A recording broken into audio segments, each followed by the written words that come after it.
En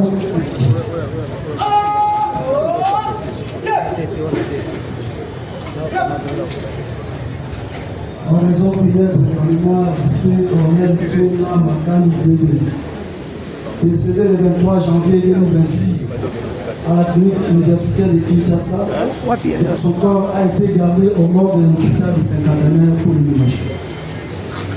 Messieurs les officiers généraux, supérieurs, civataires, sous-officiers, caporaux et soldats des forces armées de la République démocratique du Congo et de la police nationale congolaise ici présents. Mesdames, Mesdemoiselles et Messieurs, chers membres de famille éprouvés, à vos titres et qualités respectifs, tout protocole observé. C'est depuis vendredi le 23 janvier 2026 que le visage hier de la mort avait brutalement frappé la famille des forces armées de la République démocratique du Congo, à lui arrachant l'un des seuls officiers supérieurs qui transpiraient les modèles de compétences ainsi que les capacités de leadership requises dans la profession des armées auparavant.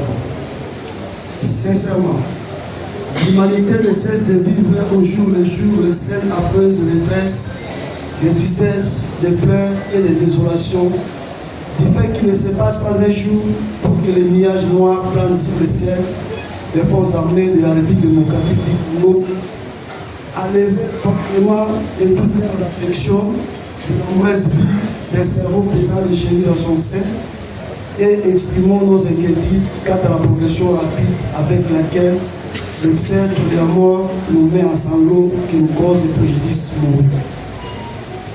La mort, encore elle, et toujours elle, contre qui nous ne pouvons rien. Le célèbre cinéaste Alain Delon, à propos de la mort, a eu le mot juste, je cite: la mort est la seule chose au monde dont nous soyons sûrs. C'est une question de temps. Combien d'années me reste-t-il à vivre? Je peux aller jusqu'à 90 ans, 95 ans, 100 ans.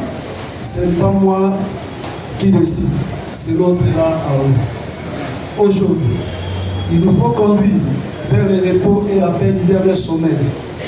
Celui qui avait toute une existence de fidélité et d'amour parmi nous. Mesdames, Mesdemoiselles et Messieurs, chers frères et sœurs, chers compagnons d'armes, il y a quelques mois, rien ne faisait prévoir les fatals événements qui nous réunissent aujourd'hui.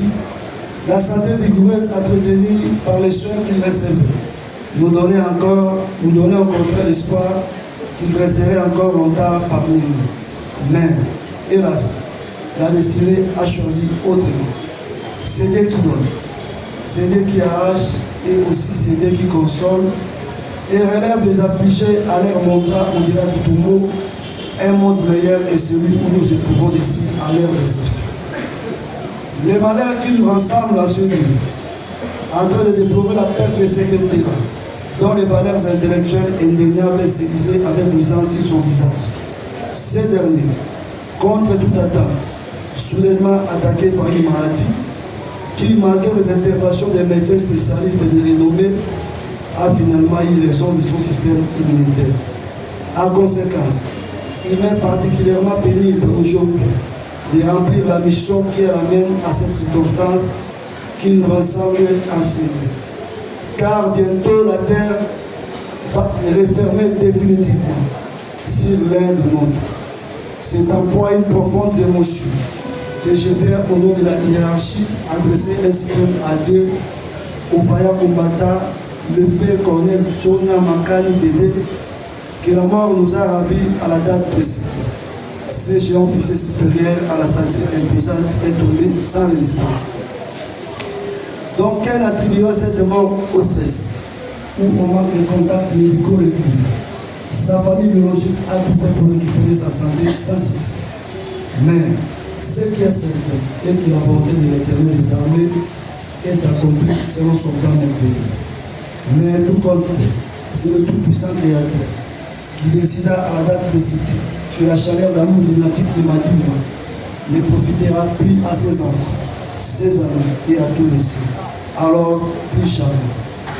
S'il sait, La mort d'Allah. Il ne nous reste plus qu'à étaler le cursus de l'Église disparue, à qui nous rendons de vivants hommage avant de le conduire dans sa dernière demeure.